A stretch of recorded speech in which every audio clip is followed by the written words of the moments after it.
Smart lockdowns जो implement हुए हैं इसमें एरियाज़ में लाहौर के अंदर तकरीबन 30 स्मार्ट लॉकडाउन्स जो हैं दे आर वर्किंग।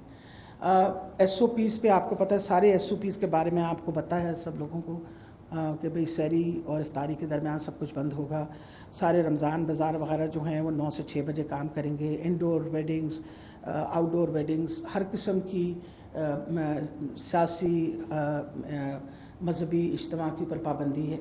ये उसी तरह चल रहा है। Complete ban, complete closure of capacity कर दिए कि 50%, और closure of all cinemas, theatres and gyms, ensure compliance of wearing face mask. अल्हम्दुलिल्लाह लाहौर के अंदर इन्फेक्टिविटी रेट अगर हम मुकाबला करें बाकी से बहुत कम हो गया, जबकि बहुत ज़्यादा था।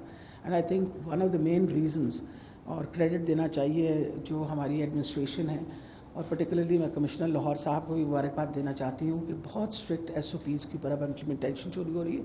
और देखें, जब इम्प्लीमेंटेशन SOPs पे जब सख्ती से की जाती है तो डेफिनेटली जो आपका रेट है, इन्फेक्टिविटी रेट, वो कम होना शुरू हो जाता है।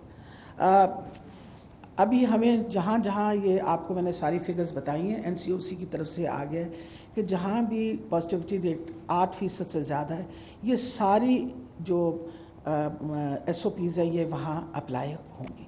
ये हर उस शहर में जहाँ 8% से ज़्यादा हमारे लिए मसला बना हुआ है।